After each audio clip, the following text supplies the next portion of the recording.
I was a psychology major. I wanted to be a therapist. That was like, if soccer didn't work out, which it didn't, I guess, as a player, I was like, I'm going to be a therapist. And I even got into a counseling program a year after college, mental health counseling. I would have been, 2-year program and then would have been a licensed therapist. And I decided to stay in the world of soccer and try to use soccer as a tool of psychology. Now, I'm not trying to make it sound like I am able to work through things like mental illness or any of that kind of stuff through soccer, but at the same time, I do think that the point of therapy is to try to improve someone's life.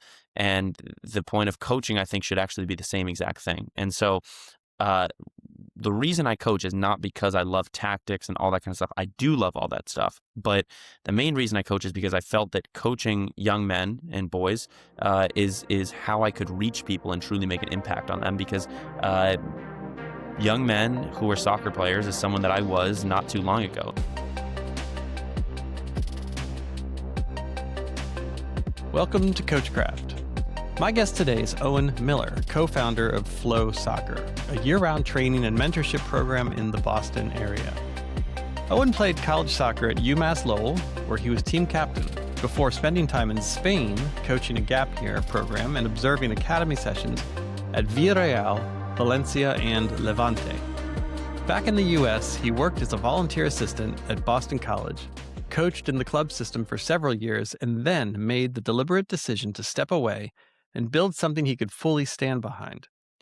In his relatively young coaching career, Owen has already seen the game from a lot of different perspectives. What makes Owen a compelling guest isn't just his soccer background, it's also how he thinks. He's a former psychology major who nearly became a therapist, and he brought that lens with him into coaching. In this conversation, we talk about what he observed in Spanish academies and why it changed how he runs sessions, what frustrated him about the U.S. club system and why he walked away, how Flow Soccer's no questions asked pricing model actually works, and the concept that gives the whole business its name, the flow state, and why Owen believes it's the key to developing players and keeping them in love with the game. And now here's my excellent conversation with Owen Miller. Owen, welcome to the Coachcraft podcast. It is great to have you here. Yeah, thank you so much for having me. I've been watching it for just over a year at this point, so really happy that I'm finally to go on as a guest. Hey, excellent. Well, thanks for the quick promo right at the outset here. Yes. Great. Well, Owen, I'd love to just start any conversation with just a little bit of background about you and your journey through the game of soccer. Take us back as far as you'd like. I know you've been playing since you were a kid.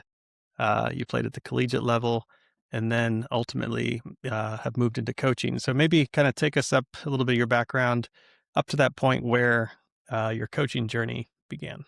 Totally. It started playing at the age of 4. Medford town, grew up in Medford, Massachusetts. Grew up in the Boston area. I now live in Somerville, so not too far from there at all. Grew up playing town soccer when I actually kind of jumped around a lot of clubs. My first club was this club called Boston Blast. I only played there for a year. I then moved to Sachem's, which is in Winchester, now called SFC. And then from there, I was playing for this club called AC Arlington. And it was this kind of people who, this was around the early 2010s when I was playing there. And the team was crazy. It was a U13 team. And I think at least 10 of those players ended up going on to play Division I. So it was a really, really strong team of kids from Somerville, Arlington, Medford, Everett, that whole area of really strong players. It kind of disbanded once the level started to get all higher up and recruiting and all that kind of stuff. But from there, I was playing at Boston Bolts for a bit. And then in high school, I decided to step away from playing academy, which is now called MLS Next, because I wanted to play high school. So I played high school soccer all 4 years at Medford High. It was an incredible experience. On top of that, I played at NEFC. It would have been what now is ECNL. It was called something different then. I'm not that old. I graduated high school in 2017, so I'm making it sound like this is a lot longer ago than it was. But yeah, I was able to really have a good experience playing at a really, really strong club in high school, where most of us went on to play Division I, if not high Division III, and then a great experience at the high school level as well. From there, I graduated.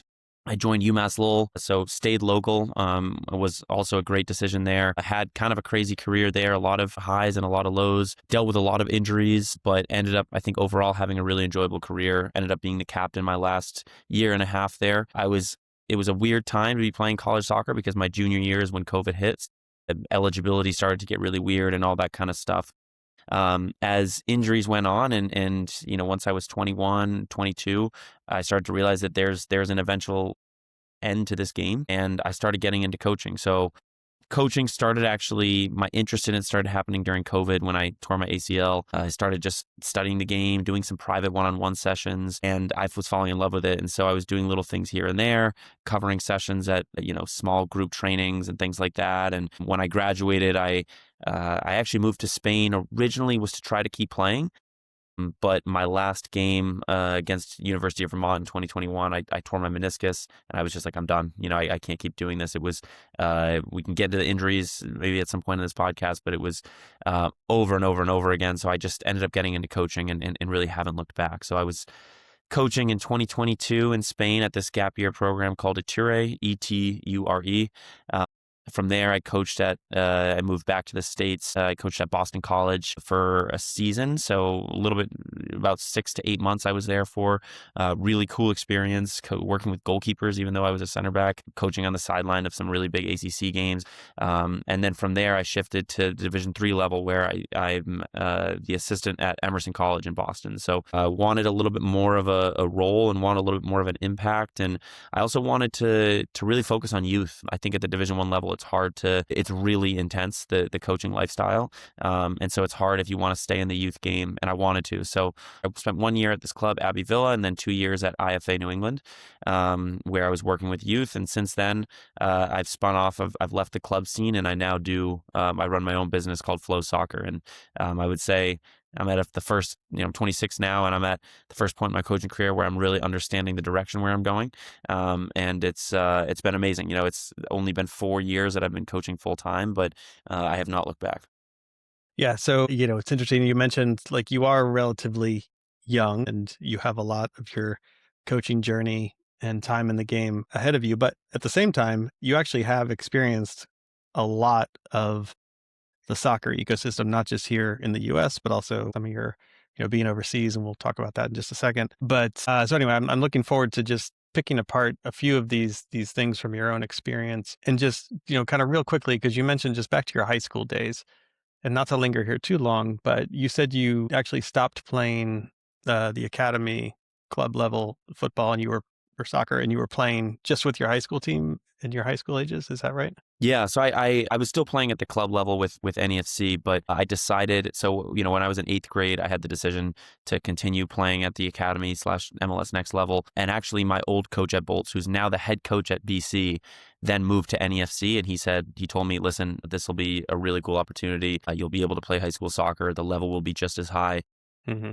I was really burning out actually as a player at MLS Next Level. I'm just going to say MLS Next, even though it wasn't called it then. But it was, 9-hour drives for one game. And I was falling behind in school and all this kind of stuff. And I found myself a little bit falling out of love with the game. And this decision to play both high school and still at an elite club level was difficult, because you're told that if you want to continue to make it in these ranks or whatever it may be, you have to stay at this level. But it was one of the best decisions I made in my playing career. Yeah. Well, let's definitely return to some of these themes, because I think they certainly tie into the work you're doing today with Flow Soccer, and you're working with a lot of high school age and some early college players as well. It's less than 10 years ago that this was the life you were living, but I imagine maybe the landscape has even changed some Totally. since that time, and you'll have some good perspective on that. But before we get there, if you can, maybe talk a little bit about when you went overseas and you were in Spain. Mm-hmm. And what you learned there and how that was part of your journey. Yeah, I mean, to be honest, everyone always says like how incredible was Spain. It must have been amazing, and it was.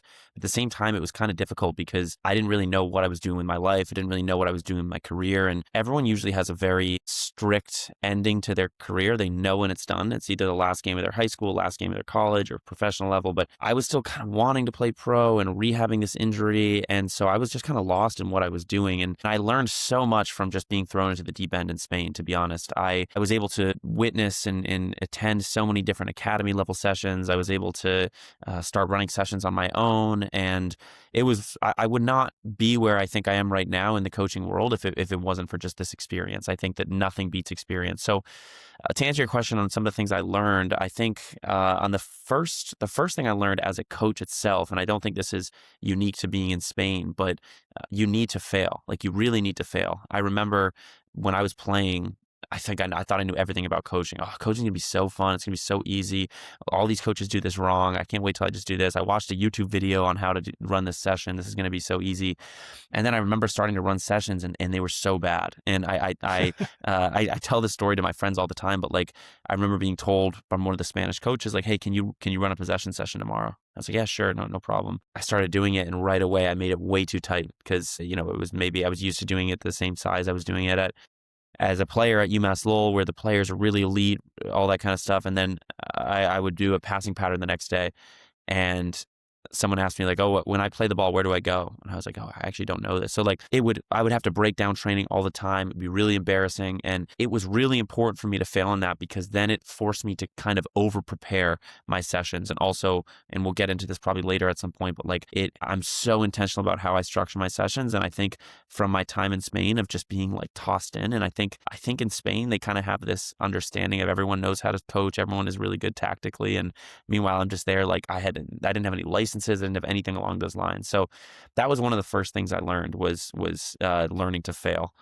Yeah, I don't know if you want to comment on that, or we can get into more of the Spanish Yeah, methodology. well, Yeah. it's a theme it's definitely come up in other conversations. And yeah, I think I think a quick point on that is, I think failure, and that's a strong word, but sure, let's just say, this session failed, or in that moment, I was failing as a coach. I think the only thing worse than failing, and frankly, failing is part of the process, to your point. But I'd say the only thing worse than that is not recognizing that there's failure, or that you're coming up short, or that there's room for improvement, right? Right. So, Right. I think any coach out there listening, this is just part of coaching. Totally. Preparation is totally important. Everybody agrees on that, but also be prepared for things not to go as you expect, and be willing to learn from them, self-correct in the moment as much as you can, or afterwards reflect, and then, bring that into your training the next time around. Totally. Yeah. And yeah. So great. So how long were you in Spain? I was there from, it would have been January to June. So about 6 months in 2022. And what age groups were you working with over there? So interestingly enough, I was working with a gap year program of American kids. So that age group was, 18-year-olds to 19-year-olds. And so what they were doing is that they came from America, all over America, to play in Spain for a year, and they would be training every morning, and then they would be placed into different clubs based on their level throughout the Valencia region. And so I was training with them, or I was coaching them, so 18, and then I was also the assistant coach of this 7th division team called Villarreal, which was a mixture of Spanish and American players. And so that was similar age group, but a little bit older, a little bit more adult. And we were playing against, full grown men at that point. So we were talking a little bit beforehand, and you mentioned getting to observe some training sessions with Villarreal and Levante. Mm-hmm. Can you talk a little bit about kind of what you saw, what you experienced, and what you learned from witnessing that? Yeah, it was incredible, to be honest. Like, anytime I go back there, I'm dying to just watch these training sessions. And Valencia as well. So all three of those. So where I lived, I was actually really close to Valencia's training ground. And so I was able to watch them, Villarreal and Levante, like you mentioned. The Villarreal training sessions were the best. Personally, like, I thought it was so fun to watch. And so they have this giant setup of all these different fields where the different academies train, or where the different age groups train, where the U23s train. I actually was watching Nico Jackson train then with Villarreal B, and I was kind of looking at, like, who is this guy? Like, it was he was playing in the 3rd division of Spain at that time, and you could tell he was incredible. But some of the things I noticed was just the efficiency in training. And this was across all three of the academies that I mentioned, but they're so efficient with their time. They're so efficient with, at the beginning of each training, everything's already set up. And I think this is a lot easier when you're watching these clubs, because they have the full field to use, but Right. they have every single thing is already set up. It's every coach has a stopwatch, and the players will drink water for 30 seconds very briefly, and then they're straight back into the next drill. And it's so efficient. Every single session that I watched, there was some positional game, whether it was a rondo. One of them, like the word that we use here in America, maybe England as well, is the training game across the river. That's so common amongst every single academy I watched in Spain. So for those that don't know, there's essentially 3 teams. You're playing possession. One team is in the middle. They send a couple players out to press, and you have to get a certain amount of passes before you can break the line to advance. That's almost a standard warm-up for every single Spanish team that I watched. But their level of ability to their first touch, their tactical ability to know when to find the third man, when to break lines. It was just things that the coaches didn't really have to coach. Like, it was already ingrained into these players. And so yeah, those are some of the similarities I saw across all these sessions, was the efficiency, the similar drills, the positional play, and yeah. And so were you seeing this across all the age ranges? Yeah, That you all the observed? age ranges, yeah. I wouldn't watch, when I go back to Spain next, I do want to take a bit further of a look at the younger age groups, like U13, U14. I wouldn't say I watched them as much, but yeah. And then the other thing was just like training in super tight spaces. Like, they're so comfortable in such tight spaces. I remember watching a Villarreal U19 training session, and it was pretty much probably a third of the field in length and probably a third of the field in width, and it's 11v11, and there's 3 zones, and the coach is right in the middle, and I'm trying to figure out, like, what is the purpose of this drill exactly? And but they're just so comfortable in these tight spaces. And I think that's honestly what I was learning, is like, historically, and especially within the past 15 to 20 years, the most technically gifted players very often are from Spain. You look at Isco, you look at Xavi, you look at Iniesta, and I think that their form of training technically growing up is playing in these tight spaces. I don't think it's necessarily just passing activations or training around cones, things like that. It's these rondos, it's these possession drills, and the more comfortable you get, the more challenging you can do the drill. Is that something that was made explicit to you when you went there, in terms of, kind of getting prepped to step out on the field with players, in these environments? Or was it more just something you kind of observed and learned? And I'm curious also, like, kind of how, I think you touched on it a little bit earlier, but like, what are coaches doing in those moments? When is it really setting up the conditions, letting the players play and let the game be the teacher? Or how are you seeing the coaches engage with the players during those sessions as well? Yeah, the first question, no, I really wasn't being told, like, I wouldn't say that, and this isn't like a dig at anyone or anything, but I wasn't really, like, taught a certain methodology or any of that kind of stuff. I was just trying to learn soccer, or the Spanish style of soccer, just through observation. And honestly, like, through people like Todd Bean, like, not in person, but just like listening to podcasts, like, that's kind of how I picked up, like, oh, I see what's going on here now. So like, I think that was kind of my way of observing. A lot of college coaches would fly over to recruit Spanish players. And so I remember, I won't say which program, but I was with a really strong Division I program, the head coach, and we were going around watching different training sessions. And he's one of the top D1 coaches in the country.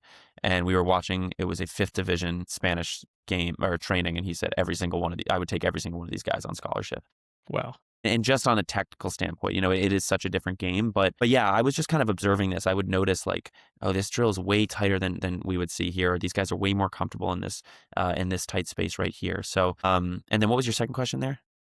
Just the coaches and kind of did Oh, you yeah. see any patterns or consistency in terms of their engagement with players during these training exercises? Yeah, I do think that, honestly, at least from my observation, they are pretty hands-on in Spain, to be honest. I think that a lot of people criticize how much coaches are hands-on right now and how rigid these patterns are within training and all this kind of stuff. If you watch one of these teams play, if you watch Villarreal's U19s against maybe another local club that's not a La Liga team, you see that the attention to detail in their movement is so precise that there's no other way to really train that without being hands-on. So I will say this, the coach doesn't stop training very often. Which I love, and I take that so much into the way that I train. He's not every 10 seconds freeze, like, never do you see that. But prior to the drill and the restrictions within each drill, there is a lot of detail. That being said, it feels like the players in Spain have such a good tactical understanding that by the time they're U19, not as you don't need to be giving them as much information. It's a lot easier for them to take in this information within 2 minutes rather than 10 to 15 minutes. Yeah, no, it's really interesting. Good. Well, let's pivot, if we can, over to back to the US. And you played at the college level, you've coached at the college level, and then you've coached, with the club system here in the US. And you left that system. And my son played for you. I'll just say full disclosure here. Yeah. For a season, and that was your last season coaching Yeah. in the club system. So I'd love to hear a little bit your perspective, both on coaching within the club system and then where you saw an opportunity to do something different and to start Flow Soccer. A little bit about that pathway into what you're doing today, but start, if you can, with the club system here.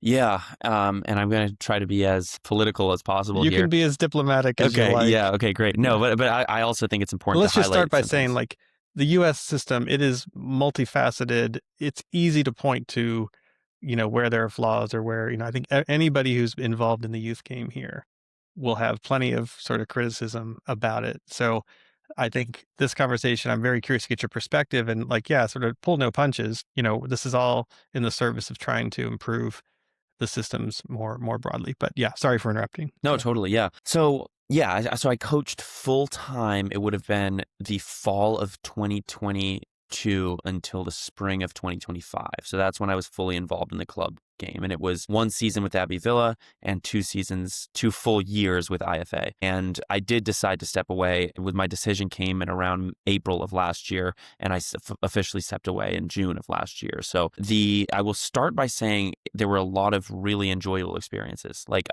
you mentioned coaching your son, like that team that I coached last year, I had 2 teams, 2 different U19, different level teams last year, and I loved every single player that I coached. And so the memories that you make there and competing and having a common goal, I think was really, really something that I will always keep with me. And it was one of the reasons why it was a bit difficult to step away. But at the same time, it definitely felt like it was really needed for me to step away, because I did find a lot of things within the system that I didn't necessarily love. I think there were certain things that were restricting me in my regular life that the club schedule wasn't really allowing me to do in my regular life. And then at the same time, I wanted to create with Flow. I really wanted to build something. So I'll get to kind of that transition, but highlighting some of the things, I think club soccer in the US, there's so many different umbrellas, right? And so when I say that, I mean there's the MLS Next level, there's the MLS Next 2 level, which last year was called NAL.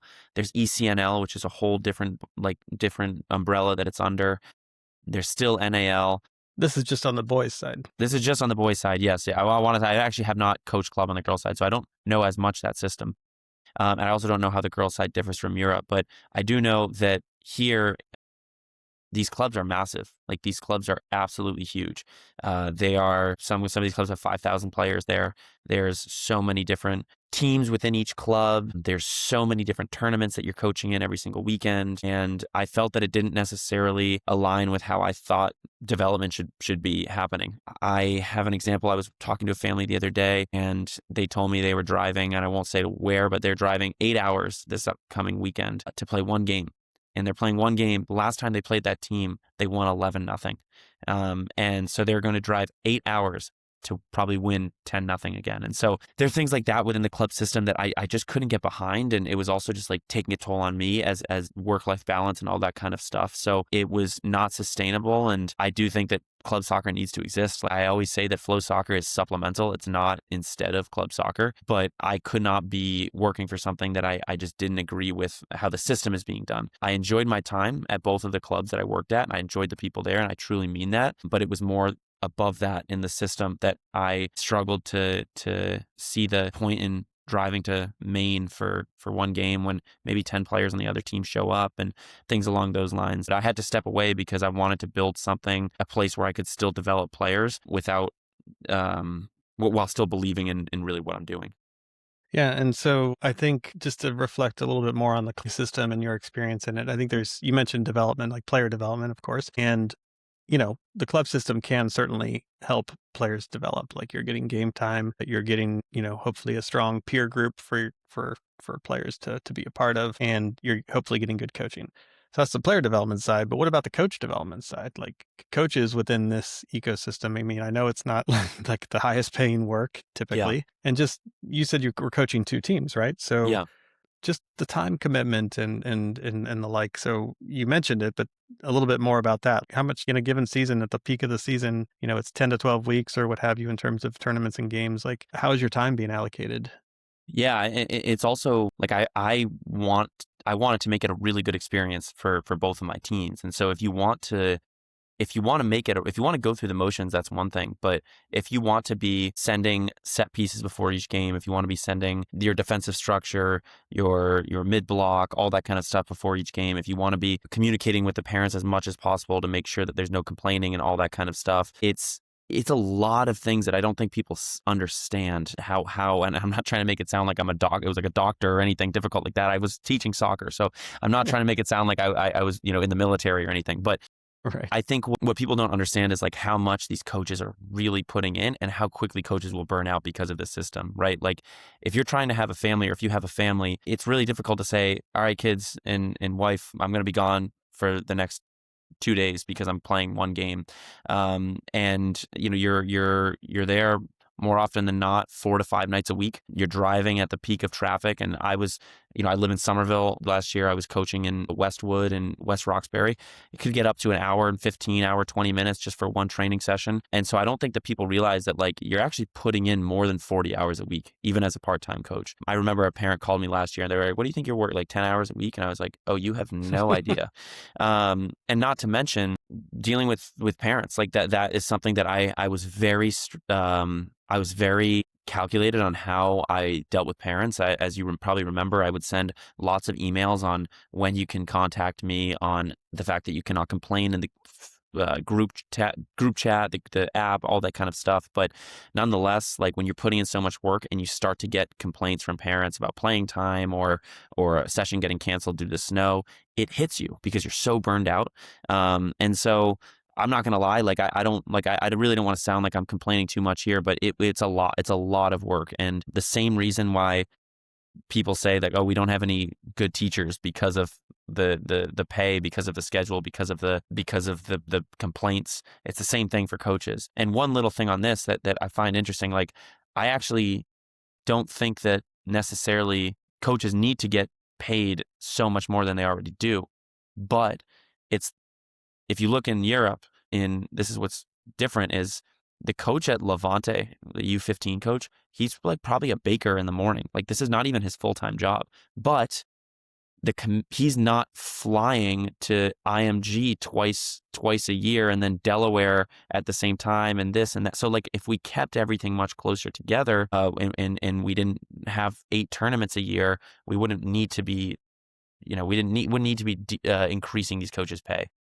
I think that's such an important point you're making as well, is the higher you get in terms of, I mean, I saw this with my own son's experience. He played, town soccer, grassroots, and that's great. But like, you're going to get a smaller handful of players who are very serious. So to strengthen your peer group, you go to the clubs. To get more training sessions, during the week, you go to the clubs. And it's great. But it does also start to expand the geographic scope of where you are going for practices, for games. Totally. And, to your point, like for those who, don't live in the US or don't know this area, like traveling from the Boston area to, New Jersey or Delaware, it's not trivial. Like it's an overnight event and it's there's costs that go along with it and Totally. there's time. So Totally. and you're asking the coaches to do all that. So that's a really interesting observation, and just in terms of how the sport has been a little bit more localized, it sounds like in Spain, as an example. Yeah, absolutely. Okay, so you had the experience in the club, and certainly, you were doing that for a long enough time to kind of know what you liked and also know just wasn't kind of fitting into your own life and your own development as a coach. And this is around the time, that I got to know you as well. And Flow Soccer, what is it and who's attending your programs and participating in it? And just tell us about Flow. Yeah, so Flow Soccer, it's a year-round supplemental training organization and mentorship program that David Gydus, my business partner, we started it officially a year ago, but we've been kind of doing some things on the side similar to what Flow turned out to be for the past couple of years. And so what it is it's like I said, it's year-round, and the schedule changes depending on the season. So just like we have summer season, fall season, winter season, and spring season. And so the way that we do it is that pretty much every week of the year, you're able to train. You're able to go to a certain number of trainings based on the membership you have. Part of these trainings, no matter what the season is, involves a free pickup soccer thing that we do, whether it's futsal in the winter or street soccer in the spring, summer, and fall.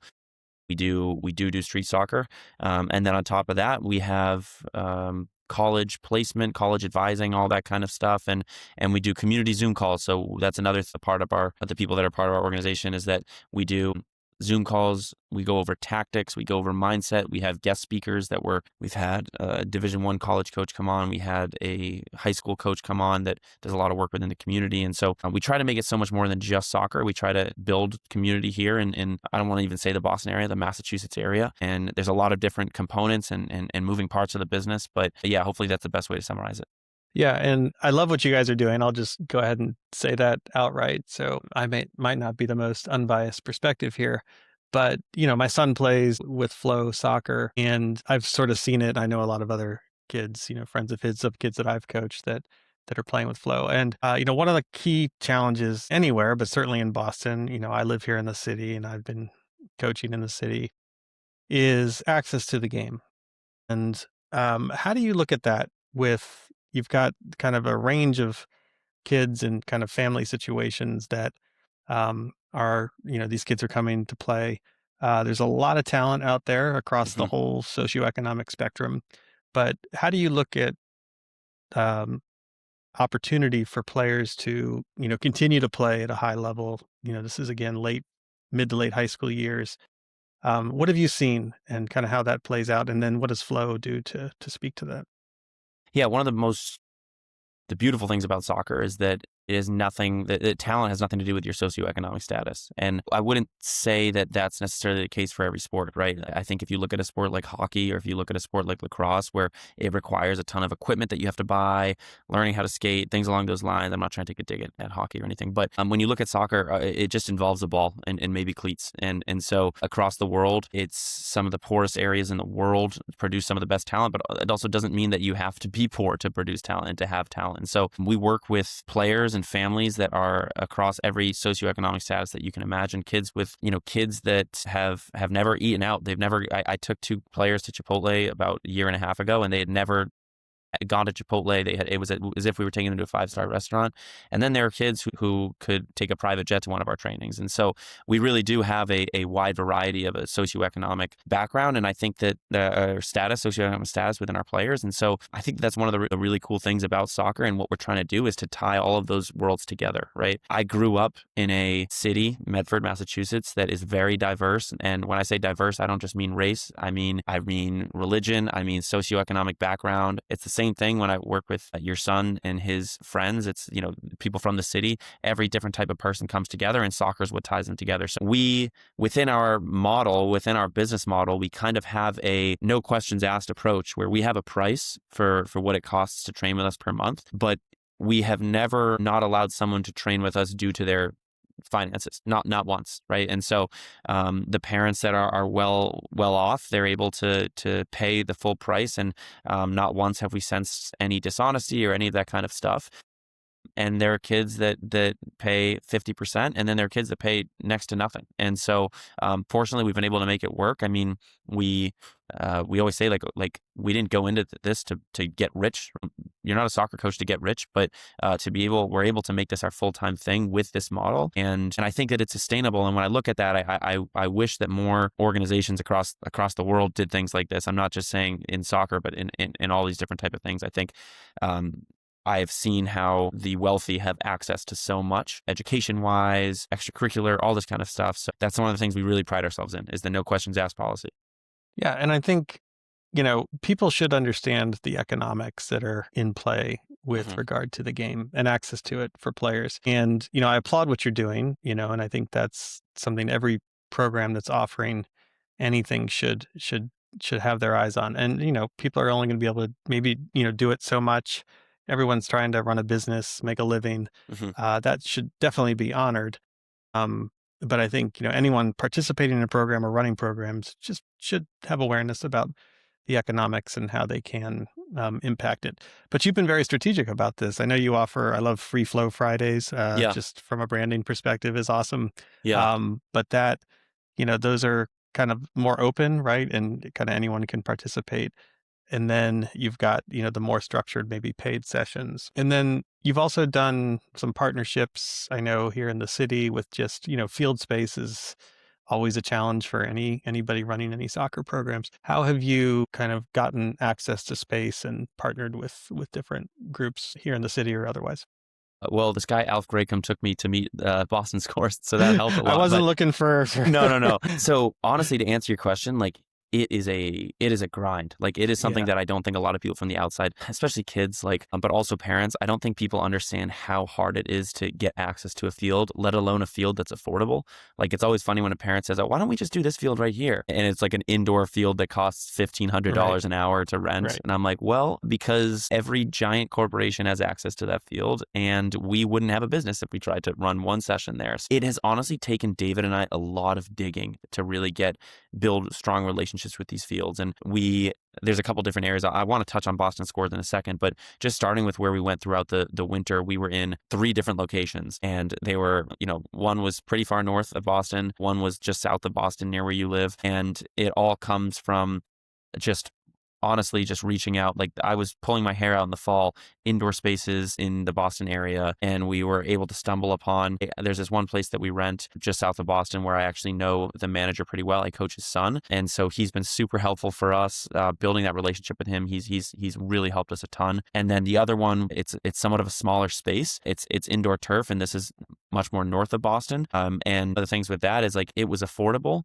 And even though it was a tight space, we were like, we're going to make something work. We know how hard it is to get, or how often club soccer gets canceled in the winter and all that kind of stuff. So we're like, we're going to get creative with our training sessions. We're going to make sure kids are still getting reps in this tight space. And we were able to do that. So I think that that's one of the biggest things is like really expanding your network, building good relationships with these different people that run these facilities. And then the last one that we use is Boston Scores. So we partnered with Boston Scores, which is a nonprofit in Boston, in East Boston, but does work all throughout Boston for underserved communities through the game of soccer. I don't want to pitch them because I feel like I might not do them justice, but we have a wonderful relationship with them.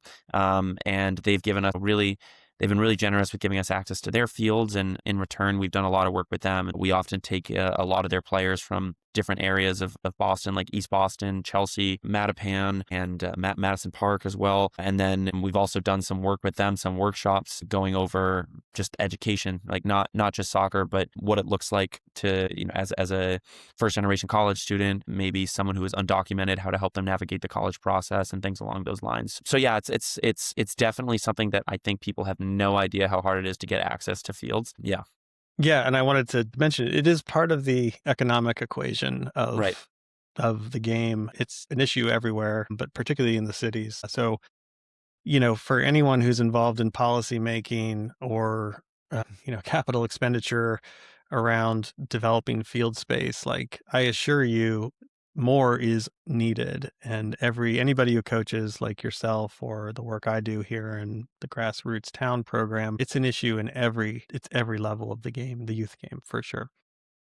So you talked a little bit about flow and the work that you and David have done and your reasons, your personal reasons for starting this. And I'd love to explore a little bit about there's a gap that you identified in the ecosystem. And I'd be curious to hear, what is that gap that you feel like you're filling with flow, and why a young player would want to, participate in your programs at Flow?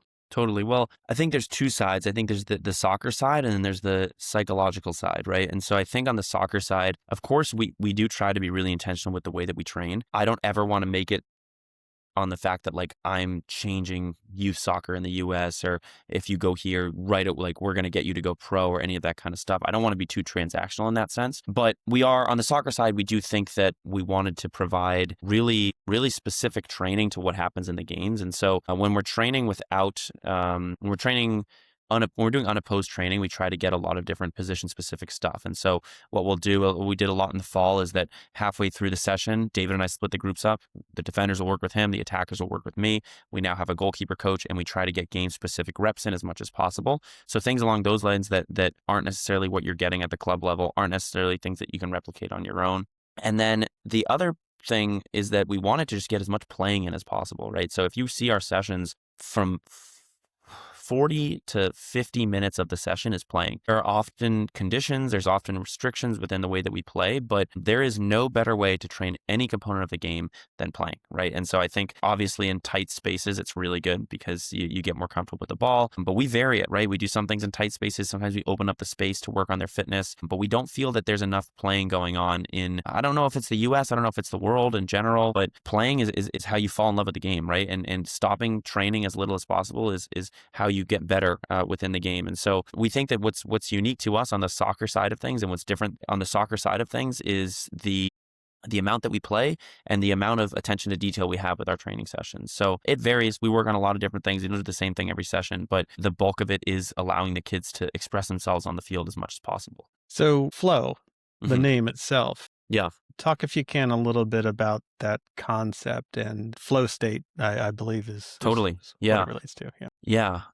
That's actually why we named it this, is because of kind of what I was just talking about. In the concept of flow state, there's a book called Flow. I cannot pronounce the guy's name, but he's a Russian name, very difficult to pronounce, but I would encourage anyone to look it up. We'll put it in the show notes. Yes, exactly. I won't make you spell it. But the flow state is it's something that my interest in the flow state started when I was reading a book called Ikigai, Ikigai. And what this book was about, this book actually was more about these areas in Japan where people live longer. And they started talking about the concept of the flow state. And they said one of the indicators of when you're in the flow state is when time passes by really quickly. And it talked about how very seldom right now are we in the flow state because of things like notifications that are popping up, because of all those kind of things. And so in the soccer world, the way that you develop is by getting into the flow state as much as possible. Now, there's actually a almost method to getting into the flow state, right? And it's when you're thinking as little as possible. It's when you're more just doing. And everyone has been in this, and it's not just playing soccer. It can be anything. It can be having a conversation. It can be reading. But it's when you're almost in autopilot. Your body's just kind of doing everything. And I remember as a player, I would hate it when I would stop training every 20 seconds, when the coach had to make a point here or there, or when the coach was giving me these exact movements that I needed to do. That would take me out of the flow state, right? And so an incredible way to develop, an incredible way to enjoy things in life is to enter the flow state. And in order to enter the flow state, it's a balance between extreme challenge and extreme boredom, right? And if you're too challenged, that's when, quote, anxiety comes in. They say, it says anxiety in the book. It's not necessarily the stereotypical word of anxiety, but that's when stress starts to kick in, is when things are too challenging, right? For example, if I did 11v11 in the 18-yard box, right? Way too challenging. It's difficult to enter the flow state. Too easy is when you're maybe playing against players that are nowhere near good enough for you, or the drill is too easy to score in. And so you have to find that balance where they're getting challenged, but it's also, they're able to do it with. And so I feel that flow is how you develop. The flow state is how you develop in anything in life. And it's how you also enjoy it while developing. I don't want development to be something that is felt like as a task. I want it to be something that you enjoy doing, right? And so getting our players to enter the flow state as much as possible is the goal of each and every single one of our training sessions. Well, that was my next question, is as a coach, and this is the goal in terms of getting the players into the flow state in your sessions.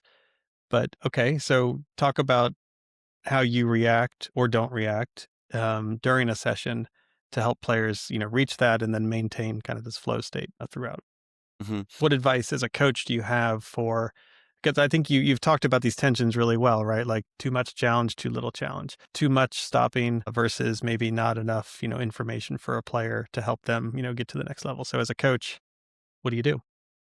Well, I try to have a small amount of different drills that we do each training session. So probably 2 to 3, maybe 4 sometimes. So I don't want, if within an hour and a half session, I don't think we should be doing 7 different drills. I don't think we should be doing 6 different drills. I think it should be as small amount as possible, because then you're able to have enough time to get in the flow state, right? So if it's a passing activation, rondo, and then playing with some conditions, those are 3 different drills that will give you, 20 to 30 minutes that will allow the players to get into the flow state. So that's one thing. Another thing is stopping training as little as possible. I still think it's very important to stop training to make points, but when I was doing my UEFA C licensing out in Scotland, that was the criticism that the coach had to me, is that you stop training way too much.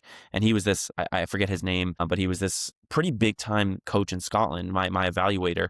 And he was like, "Do you know how many times I stopped training?" And he said, 2. The whole time in training, I stop it 2 times. And I don't do it that much. I don't do it that little. I do it closer to 4 times. But you have to let players figure things out on their own, right? You don't want to be, some people call it a PlayStation manager, where they're just like playing PlayStation joystick, right? They're having their, so as a coach, another way to help your players get into the flow state, in order to stop as little as possible, be as prepared as possible. If you're very prepared in what your coaching points are going to be, then you can say them at the beginning of the drill rather than needing to stop it and say it in the middle of the drill. So if you're really intentional about how the session, or how you want the session to go, that's another great way. And the last way, and I'm very intentional about this, is the way I make the teams. I always make teams, and people don't understand this, but I am very intentional about the teams that I make. I try to make them as even as possible. I also try to pair players up. For example, if a player is someone that complains a lot and will maybe break down a team or any of those kind of things, I'll try to put him on a team with someone that does the opposite, or someone that is really encouraging, or someone that might help him win, because that will, the more complaining, the more asking about calls and all that, can break down the flow state. So there's a lot of little things that I do that I try to make it as easy as possible for the players to get into the flow state. Yeah, no, I love that. And I want to return to this topic in just a sec, but real quickly, flow state, you talk about it for the players. What about for the coach? How do you look at that? Good question. I honestly feel that I'm often in the flow state when I'm coaching. And so, like, I had something last April really difficult happen in my life, and I was actually nervous to coach, because I was like, what's going to happen? Am I going to like break down? And like, what's going to happen here? And I didn't even notice it when I was coaching. And so that's a really good indicator of being in the flow state. I love, like, there is nothing I enjoy more than when I'm out on the field with the players. So one thing I do is, and the players that are maybe watching this or know me know, like, I am very humorous with the players. I try to be very banterous with them. I make a lot of jokes. I try to make them laugh as much as possible, make it as enjoyable as possible, because then it's still really fun for me. I think when you start to see success within your training sessions is when you start to, feel like you're in the flow state. You have an intention of how the drill wants to go. Let's say it's a transition drill, 2v1s, and the players are overlapping to create space and finishing it almost every single time. You're like, okay, nice. This is working. And so, yeah, I mean, I think and in the intensity, I don't know where the science is here between how intensity relates to the flow state, but I'm super intense in my training sessions, and anyone that goes will know that I am very demanding, in the sense of I need everyone talking. I need everyone encouraging each other, all that kind of stuff. And I guess this maybe goes back to the more of the player side of things, but I call very little fouls, and I'll tell the players that don't complain about fouls. I'm going to call them as little as possible, because A, I want you guys to be able to deal with adversity in the games, but B, the more I call fouls, the more the play stops, and the less you guys are in the flow state. I always come back to like observation as a coach, like really, like there's the conveying information, the talking piece, or setting up your sessions or whatever it may be. But then there's also the more that kind of taking information in rather than putting it out to the players. And when you observe players, being really tuned into what the players are doing, even if, how they're executing is not lining up with their intention, but recognizing their intention. How do you see that idea of coaches and observation of players, and shifting from the, I'm giving you information, I'm asking you to do something, to, okay, now I'm watching you do or try to do the things that we're setting up in the practice? Totally. I think that's definitely like one of the most rewarding things, is when the kids are actually like curious about what's going on, and you introduce a concept like maybe the third man to them. And to them, they're like, what's that? The third man? Like, what does that even mean? And then you're starting to do a passing pattern, and to them, they're like, okay, this is just a passing pattern. And then once you start to try to explain like, hey, this is why we're doing this, and then you get into training and they're at least trying it, and it's executed 2 to 4 times in that drill, it's like, yes, they're getting it, So I think that is definitely something that is nice. And what I was doing a lot last year is when I first started coaching, I would find a drill on YouTube and I was like, I need to do this. And last year I was actually structuring my drills based off of what I just talked about. So like if I want to do something like working on finding the third man when we're in the middle third, something like that. I was like, all right, what if I just made this middle third? We're playing, 7v7 a goal, but this middle third is one touch. I would do things like that. And so naturally, this person in the middle has one touch. They're going to lay it off to the person that's running as the third man, and then they're going to find them. So I would kind of, rather than introducing the topic, I would kind of let them find the topic from there. Mm. And I do try to ask questions in between. I'll say, like, why do you guys think I added that? Why do you think I did this one touch? And often they'll say things I didn't even think were right, but it worked. Like, for example, someone will say like, oh, it forced me to play quicker or something like that. I'm like, oh, that's true. Right. But at the same time, it's like someone else will say like, oh, finding the third man. I'm like, bingo. And so I do try to sometimes structure it and for them to find the solutions through the structure of the training. Great. Well, I love kind of peeling back a few layers on the sort of technical and the training side of things. I want to talk a little bit about the psychological, emotional side of youth development, player development, specifically teenage boys or young men. One of the things when, you were first started coaching my son, and I think I saw a post that you did on LinkedIn that was a repost of, I think, a Jonathan Haidt or Haidt, I might be pronouncing his name wrong, article, and it was around, tech, social media, and kids and development. There's been a lot of research on this, certainly, and specifically around young men and boys. Two questions. How does your work specifically, kind of fit into that? Or how do you orient around that set of issues? And then more broadly, like how can sports or soccer specifically help young men, boys develop not just as players, but as people? Yeah, it's a really important question. And I think unbeknownst to many, I was a psychology major. And so I wanted to be a therapist. That was like, if soccer didn't work out, which it didn't, I guess, as a player, I was like, I'm going to be a therapist. And I even got into a counseling program a year after college, mental health counseling. I would have been, 2-year program and then would have been a licensed therapist. And I decided to stay in the world of soccer and try to use soccer as a tool of psychology. Now, I'm not trying to make it sound like I am able to work through things like mental illness or any of that kind of stuff through soccer. But at the same time, I do think that the point of therapy is to try to improve someone's life. And the point of coaching, I think, should actually be the same exact thing. And so the reason I coach is not because I love tactics and all that kind of stuff. I do love all that stuff. But the main reason I coach is because I felt that coaching young men and boys is how I could reach people and truly make an impact on them, because young men who are soccer players is someone that I was not too long ago. And so I've been in their shoes.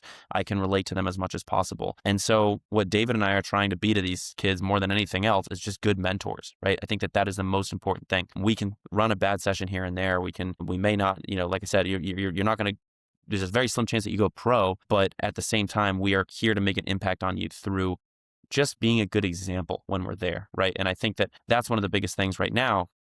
And so when I say being a good example, it's, we try to show them that we care about them. We try to push them and develop them through kind of tough love in a way, but also show them that we're here for them, making ourselves accessible to them and all that kind of stuff. But right now, what I think boys are lacking is good male figures, right, in the world. And I've spoken about this. I don't mind speaking about this on a podcast because I don't think it's necessarily politics, but the male figures that are out there in the world right now online are really dangerous, right? And so there are the Andrew Tates of the world, what they call the manosphere. There's actually a documentary on Netflix that just came out that I finished about an hour before I got on this podcast. But right now, we are lacking community in our lives. And so when you lack community, you're going to go to an online community. And if you're struggling in your life, you're being told by these male people, these Andrew Tates, these red pill guys, that women are the problem and that the matrix is the problem and all this kind of stuff. And it can be really dangerous because it's actually reaching these young boys. And so what Dave and I are trying to serve as here is good mentors to these kids, because right now I think that a coach doesn't realize the impact they can have. It's some of the most impactful people in my life have been coaches. And so we are really trying to be intentional about being the right role models to these people when we're with them, right? And I think I said this once somewhere, but like the word discipline, the root word of it is disciple, right? And so if you're a leader, the best way to discipline them is to lead by example. It's to not by punishing, but it's to lead by example. And so hoping that when David and I are out there, the players are learning from us on how to communicate with others, how to talk about others, and all that kind of stuff. So I know that was kind of a long-winded answer, but No, yeah. listen, I'm in violent agreement with you. Thank you for even naming names, right? Like, Yeah. we're in the midst of this just, this war that our country has started. And you've got figures like our president, or, Secretary of Defense or Yeah. War, or whatever he Right. is. Right. And this like male posturing, this glorification of violence, this desensitization to other people's pain. Right. Yeah, it's crazy. Like, let's name it, right? Right. Right. And thank you for doing that, because this is stuff that kids are getting exposed to, and young men. Hmm. And, at best it's confusing, Yeah. right? Yeah. And at Yeah. worst it's a lot worse. And so you talked about, mentorship and just the example that you and David are trying to, provide for these young men. And, you're, between what, 8 to 12 years kind of older than the kids that you're working with. So I Yeah. think that's really important as well, is that, again, a reason for people who are, young adults to get involved in coaching, because you really are able to reach kids in a way that, like, I'm a 55-year-old man, like, I'm not cool. You're a lot cooler than I am, let's be honest. And so, you're going to be able to connect with kids in a different way, than I can. It's not that I can't, it's just that your experience is closer to what they're currently living through. So just a quick plug for like anyone who is thinking about getting involved in mentorship or coaching or teaching when you're in your 20s, like, that's a great time Totally. to really help kids who are in their teens. And then secondly, you talked about community, and I think maybe touch on a little bit, what are some of the non-negotiables for the kids that are in your, or young men that are participating in your program? When they show up, what are the things that you are expecting of them, requiring of them? And then how does that community kind of self-reinforce? Yeah. So I think that the one of the biggest requirements is I don't want anyone to think that they're above or below anyone. I think that that's one of the biggest things that I want when within our community within Flow. We work with some really really good players. What I want when these players are there is I want them to be leading other players. I don't want them to be throwing their hands up every time someone else takes a bad touch. I have said this is that no matter how good you think you are, you're nothing compared to Lamine Yamal, right? And I say the same for myself. No matter how good I think I am, I'm nothing compared to the best coach in the world at all. Learning that is I want every player who's here, if you're the best player and you're playing with one of our youngest players or one of our most inexperienced players, you treat them just like you would another good player. And that goes for anything. When I overhear their discussions, I don't want them talking down on different forms of education. I don't want them talking down on different forms of parenting or any of this kind of stuff. Like I do try to, and I'm not trying to say this in a like heroic, politically correct way. I don't mean it like that. I mean that like everyone at Flow, I want everyone to see every single person here, right in the middle. You don't see anyone as above you. You don't kiss up to anyone as above you. We also don't look down on anyone that's below you. So, one of the things about Flow, and like we can definitely edit this part out, but there's a book called Legacy.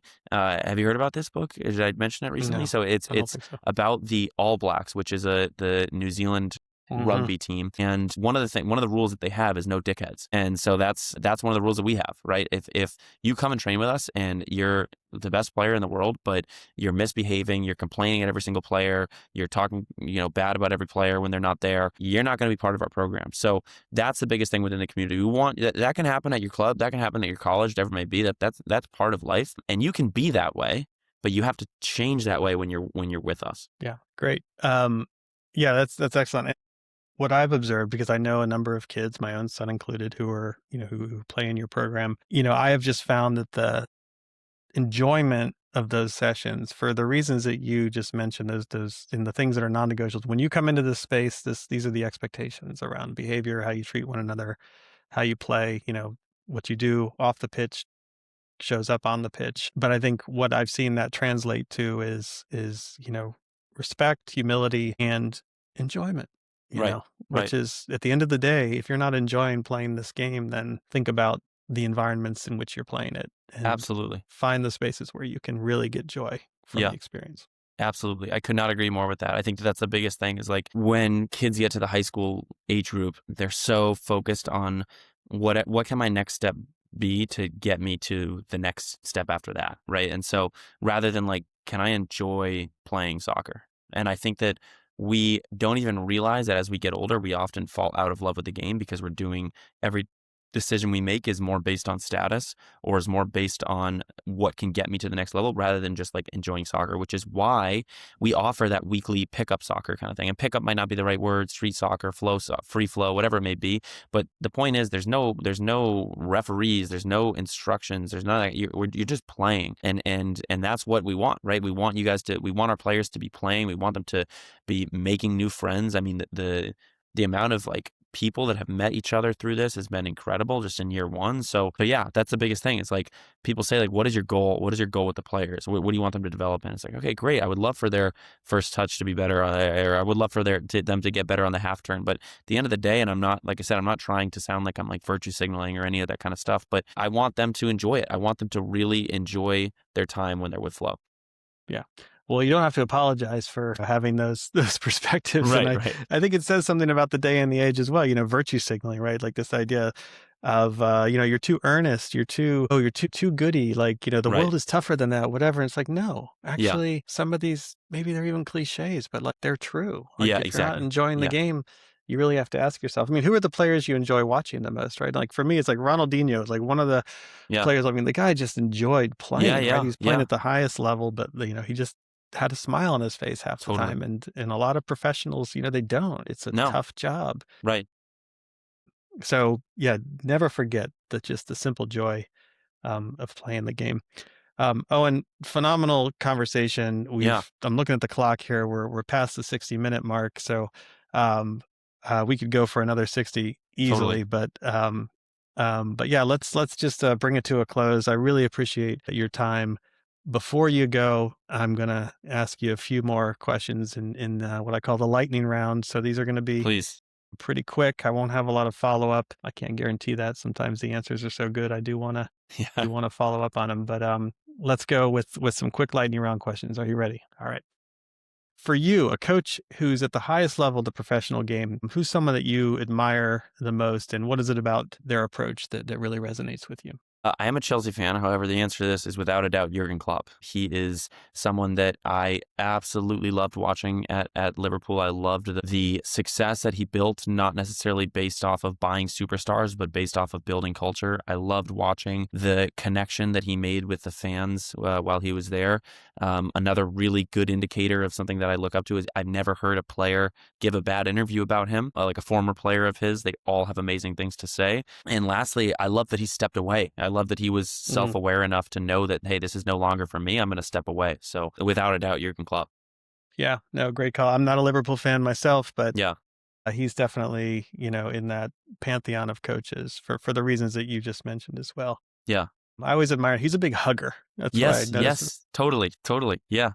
And so, yeah, he was just obviously like the interpersonal relationship meant a lot to him. He always, I think, kept like the coach player dynamic intact, Yeah. but his support of his players in that very personal, sometimes even very physical way Yeah. Yeah. was clear. Totally. Great. All right. So on to the training pitch. What's an activity that you find yourself returning to again and again, something that just really works for you and your players?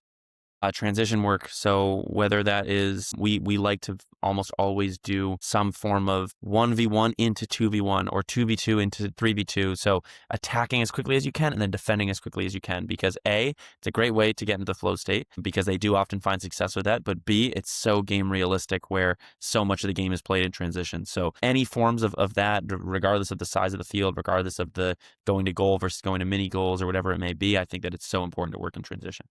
Awesome. Good. So a moment from your playing days that still shapes how you coach today. This could be a negative or a Yeah. positive, Yeah. Honestly, my relationship with my high school coach, definitely, I guess it's not a moment per se. Well, that's fine. Yeah. Let's Okay. go So with that. my relationship with my high school coach, like he housed kids in his house. Like he was so caring for the kids. He taught me that it's so much more than just tactics and any of that kind of stuff. And so he inspired me to be a coach, and he inspired me to want to really build lifelong relationships with my players. So you work with a lot of young players, and these are players who are in competitive environments, and when you're trying out for your high school team or you're maybe trying to make the MLS next team or whatever it might be, at the end of the day, there's a decision by a coach behind whether or not even you make the team or whether you're getting playing time. So every coach sees players a little differently. But as you look across young players, what's an underrated quality in a young player that you think maybe gets a little unrecognized or other coaches might not be seeing? Um, Yeah, stamina. Stamina is what is one of the most underrated qualities. Like a player that can be getting stuck in the 80th minute, that can be joining the counter in the 80th minute, that can be defending the counter in the last 5 minutes of the game, whatever it may be. I think that stamina is something that, like, when you watch these players in Europe, the top players in the Champions League, these guys are so fit. People have no idea how fit these guys are, and so I think that that's also something that's totally in your control, right? If you're mhm. sometimes you're having a bad touch or your touch is popping up, it's one of those days, but if you're the fittest player out there, that's going to stick with you regardless of the circumstances. Yeah, so I do have a follow-up question with this one. So there is just the raw like fitness, like, how is a player's, how's their motor, right? Right. But what do you look for in players in terms of how they manage their energy throughout the course of a match? Because Totally. you can come out red hot in minute one, but by the 45th minute, you might not be in such a great state. So how do you think about kind of energy management? This is a great question. I think that often the players that are most like anxious are the ones that are like, the saying, like running around like a chicken with his head cut off those first 5 minutes. So I think that knowing how to use your energy is really important. If it's, whenever there's a really important part of the game, whatever it may be, like use your energy as much as you can, but definitely know when to join the attack. If you're a six, definitely know, or if you're a fullback, like know when to join the attack. Don't be making the overlap run every single time. Know when it's on, right? Recognize when, if you're going to join the attack or if you're going to drop back defensively, like if you're going to press as a striker, press when you're going to win the ball. Press when you have a good feeling that you're going to win the ball or you're going to really put them off. If the center backs are so split and they're so good on the ball, like, no, maybe that I should just be dropping in right now and conserving my energy. Yeah, I love that because it's kind of that space between the physical side of the game and the mental side of the game, like knowing how to read situations, knowing how to yeah, apply yourself in a given moment versus maybe making a more calculated decision around, where to position yourself or whether or Totally. not to make that run. So, Totally. Yeah. all right. So here's a question. This is obviously football related, but also linguistically related. So you've spent time in Spain. I know you speak Spanish, you speak Portuguese as well. Is that Yep. right? So vocabulary of the game, or is there a word or anything in Spanish or Portuguese that captures something about the game of soccer that English just doesn't have a word for?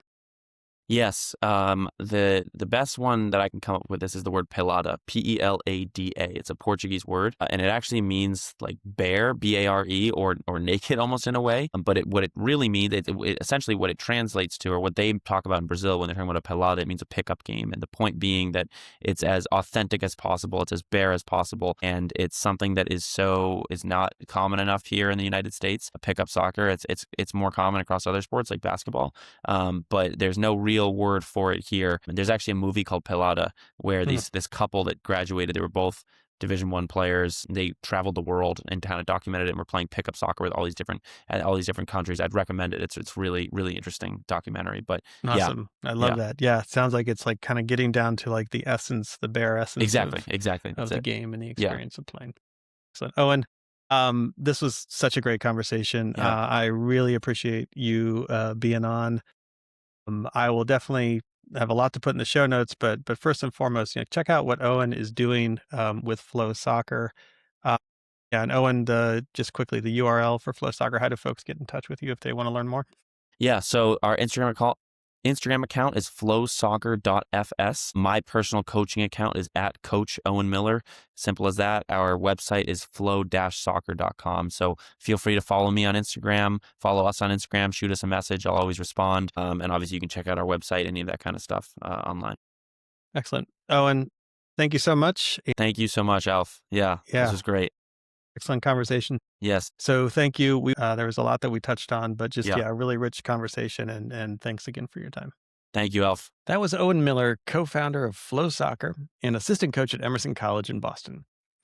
A few things that stand out to me from this conversation. First, the flow state is a practical methodology. Owen didn't just borrow the concept from psychology as a nice name for his business. He built his entire approach to session design around it. 2 or 3 drills per session, stopping play as little as possible, making teams deliberately balance so the game stays alive. When he got his UEFA C license in Scotland, an evaluator told him he was stopping training too often. That coach stopped play just twice in an entire session. And while Owen might not always hit that number, it gives him a standard to aim for. The goal in his sessions is to create conditions that teach, not to always be the one doing the teaching. Second, what Spain showed Owen about coaching efficiency. The coaches at Villarreal weren't quiet or hands off. They were detailed and demanding, but they loaded their instruction up front and then let the session run. So by the time players were U19s, they didn't need to be told when to play the third man ball.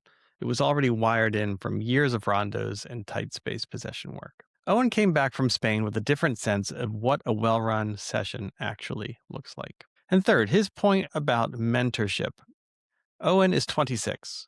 He coaches because he believes that reaching young men before they find their models elsewhere is one of the most important things he can do right now. The no dickheads rule he borrows from the book Legacy, the sliding scale pricing, the free flow Fridays, all of it reflects the same conviction that soccer should be accessible to everyone, and that a good coach's job goes well beyond what happens on the pitch. If you want to follow what Owen and his co-founder David Gydus are building at Flow Soccer, visit flow-soccer.com or find them on Instagram at flowsoccer.fs. We'll link to everything in the show notes as well. If this episode resonated with you, share it with another coach in your network. And as always, thanks for tuning in to the Coachcraft podcast. Until next time.